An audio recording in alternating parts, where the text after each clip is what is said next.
Buongiorno! I'm coming to you from a different angle, and also I bought a TBR card. I'm so happy I bought a TBR card. Finally now I can put my monthly TBR on it, and then I usually store all my library books on here, and also for wrap-up purposes now I can just take all of the books from here instead of having to have like a stack of books everywhere. And it's so nice. It just keeps everything organized, and I'm so happy. So this is gonna be my first wrap-up I'm gonna do with my TBR card, but going forward I'm probably gonna be doing all of my wrap-ups with my TBR card. I'm gonna be doing my September wrap-up part 2, and mostly going through all of the books that I read during readathons, which is the LatinxAthon and the ContemporaryAthon. Those were the readathons that I did the last 2 weeks of September, so I'm gonna go through all of the books that I read for those readathons. But first, I did read this book during a readathon, but it wasn't for a readathon. My audiobook hold came in, and I knew I had to read it because it was expiring soon, so that's why I read it, not necessarily for a readathon. Fix Her Up by Tessa Bailey. So I read this book because Chesley Delling Reads always raves about how much she loves this book, and I've just heard like so many great things about this book. Well, I hated it so much. I gave this book 1 star. I finished this book just to finish it, not because I liked it or wanted to finish it. I finished it. Literally, I skimmed like so much of the end of this book because I was just like, you know what? I could have DNF'd this book. The thing is, I was hoping that like maybe it might get better. So I was like, you know what? I'm just gonna skim it and maybe it might get better. But no, it did not get better. Oh my god, I hated this book so much, and it was so disappointing because I was really excited to read it. I heard so many amazing things about it, and Chelsea loves it, and I love Chelsea's, usually really love a lot of books that Chelsea loves. So I was so sad about this. The main guy is just so alpha male-y, and I hate that trope in romance so much. Like, I hate like the alpha male player with like the virgin adult and she tames him. Like, oh my god, I hate that trope so much. It's so sexist. It's so gross. I hate that trope so much. This book had that trope. And it was sad because like in the beginning of this book, I was actually really liking this book. Like, I thought it was really interesting and I was really liking it. I was really liking the book in the beginning because basically the main character, she's like a birthday clown. Like, she goes to like birthday parties for little kids and she's a clown. And so I really loved the beginning of this book. And then when we first meet Travis, like I thought he was like fine. Like I had no issue with him. But then they got into a relationship. That's when things started going out of hand. I hated Travis so much. Him calling her baby girl all the time was the most annoying thing ever. Their intimate scenes were like gross, and I hated them, and I skipped all of them, and I don't recommend it at all. This is one of the worst romance books I have ever read, ever, and I don't understand why everybody likes this trash. I started reading some books for the LatinxAthon because, I was doing it. The first book I finished was Ye by Guilherme Petras. I don't know how to say his name. He's a Brazilian author, and this book was translated from Portuguese. So one of the challenges for the LatinxAthon was to read a book that came from like a non-Spanish speaking Latinx country. Brazil does not speak Spanish, so this is perfect for that. And it's also a graphic novel, so it's a super quick read. This graphic novel, like, art style was so interesting. Like, I'm so unique. Like, I've never seen like this type of art style before. Like, it was really interesting. I will say the story was okay. Like, there was nothing really special about the story. It was very simple, and it had like a very simple message, and there was nothing like complex about the story. It was just like a short and sweet story. I mean, it had a good message. Basically, like, the main character is mute, and throughout the book he goes on all these adventures, and he learns that, he needs to use his voice. So it's a really like simplistic story, which makes me think that maybe this was geared towards like either like children. I'm not saying I was disappointed. Like, it was a cute like short read, but I did kind of expect more out of this. I mean, if you're looking for a really simplistic graphic novel that has really unique art style, I definitely recommend this one. It's definitely not my favorite graphic novel I've ever read. The next book I read for LatinxAthon was Labyrinth Lost by Soraya Cordova. I started this book I forget, why did I start this book? Oh, I was buddy reading this book with a fellow booktuber, and then that buddy read fell apart. and I basically had started like the first like I think 50 pages of this book and I never finished it. So I figured that the LatinxAthon was the perfect time to finish this book, and I really loved this. This is about this girl who accidentally sucks her entire family into Los Lagos, which is basically like the underworld of this world. Kind of reminded me of Coco a little bit, even though this book came out before Coco, but it just kind of reminded me of Coco, and I would love to see a movie of this.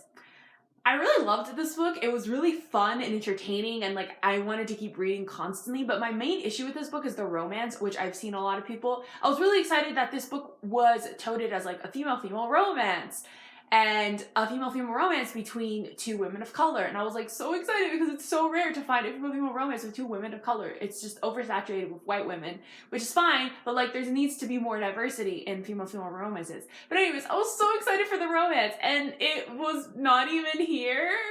Basically, the whole book is leading up to the main character ending up with this guy, and then all of a sudden at like the last second, something happens and she ends up with the girl instead, and there was no build-up whatsoever for their relationship. They just kind of were like, oh my god, I love you. I was like, what? Where did this come from? Like, it was so weird. Like, it almost felt like the author wrote the whole book for her to end up with the guy, and then last minute decided to change her mind and have her end up with the girl instead, but didn't really like rewrite some stuff, and it was just it just really made me angry because I was like, oh my god, we get so little female romances books, and then this, I was so frustrated. But I still really loved the world and the characters and the plots. Like, everything else was amazing except for the romance. Like, pissed me off. Like, if it wasn't for the romance, this would have been a 5-star read, but it wasn't. It was a 4-star read, unfortunately. I also listened to the audiobook of Don't Date Rosa Santos by Nina Moreno throughout the week, and oh my god, I really wanted to read this book because, oh my god, look at this cover. It's gorgeous,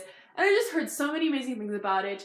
I didn't expect this book to become an instant favorite and to just see so much of myself in Rosa. Oh my god, this book like meant so much to me. After I finished the audiobook, I instantly ordered a copy because I knew I needed to have this book in my collection because it's now one of my all-time favorite books. It just meant so much to me. Like, Rosa is bisexual, and it's really casually mentioned. Like, the book doesn't make a big deal about the fact that she's bisexual. She just one time mentions that she really is attracted to girls with like these types of features, and she also really likes guys with these types of features. And the main romance in this is with a guy, but I just love that like casual representation. Like, oh man, it was so much to me. And then Rosa is Cuban, and she has such a deep bond with her grandmother and her mother. She struggles with her identity as a Cuban American. There's this quote in here that just meant so much to me. Rosa says something about how she always felt like her entire life she was juggling 2 different worlds, 2 different countries, and 2 different identities, and she always felt split in 2. There's so much Spanish in this book too. Like, oh my god, I loved the Spanish in this book. I didn't expect there to be so much Spanish in this, but I loved it. I especially listened to the audiobook was even better because I could actually hear all the Spanish being spoken. I gave this book 5 stars. If you can't tell, it meant so much to me, and it instantly became my new favorite, and this is now one of the books that I saw myself in that means so much to me, and I really want everybody to read this book. It's amazing. The beautiful cover does not lie. It's a beautiful, beautiful story. It's everything. I love it so much. Last book I read for LatinxAthon was a picture book, Celia Cruz, the Queen of Salsa, written by Veronica Chambers and illustrated by Julie Moran. This was really short. I think it was like not even 20 pages. This I read for the Afro Latinx challenge. I was really happy to read a picture book because this literally took me 5 minutes to read. The book was so cool. Like, I didn't know a lot about Celia Cruz, and this graphic novel taught me a lot about her. It was really interesting reading her story of how she started in Cuba and how she moved to America and her lasting legacy and why she's so important. I really loved that, and I loved the author's note at the end where she talks about how she herself for Latinx, or she's a very darker skinned Latinx person, and she never really saw herself represented in books, and so she wrote this book with that scope for little girls and little boys to see themselves represented as dark-skinned Latinx, and it being okay and beautiful. And the art style in this was so pretty too. I loved the art style.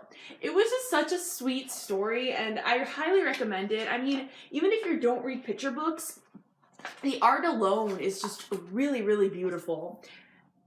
And if you do read picture books, or if you have a child, I highly recommend to reading this book, because not only is it a really beautiful story, but it's going to teach them history. I highly recommend this book, and I'm really happy I read this for the LatinxAthon. Those are all of the books that I read for the LatinxAthon, and now let's get into the ContemporaryAthon. So technically, I actually only read one book for the ContemporaryAthon, and I'm like so sad about that. And the books I ended up reading actually fulfilled all of the challenges for the ContemporaryAthon, and that's the only book I actually finished during the week. So I finished all the challenges of the ContemporaryAthon with one book. That book is Like a Love Story. This book it has a plant on the cover because she's wearing a yellow sunflower dress. It also has yellow on the cover because she's wearing a yellow dress.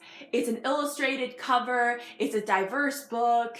It's a 2019 release. It fulfills all of the challenges. Dark and hard-hitting. I mean, I guess you could say it's a little cheating, the sunflower dress, but the thing is, the sunflower dress has like significance to the plot. Like there's a scene in the book where she wears a sunflower dress and she like makes her own clothing, and so it's like an important part of the book, so I feel like it's not cheating even though it's a really small part of the cover. It's about 3 teens growing up in the 80s during the AIDS crisis, 2 of which are gay, and this book is very hard-hitting because it deals with the AIDS crisis and the effect it has on teens, specifically gay teens and the gay community. It deals with just, you know, the regular like teenage adolescent struggles. I really loved this book. I believe I gave this 5 stars. This was easily a 5-star read. It was written so well, and all of the things it tackled was done so well. It was such a moving story and such a powerful story, and I loved it. My only really complaint with it was just my own complaint, not necessarily have anything to do with the book, just more like a pet peeve. That's why I'm still giving it 5 stars, even though I had a little bit of an issue of it. A little too sexual sometimes. Like, usually when I read romance books, I don't like reading the male point of view because it's like really sexual and over-sexualizing of like the female lead. But this book was a romance between 2 guys.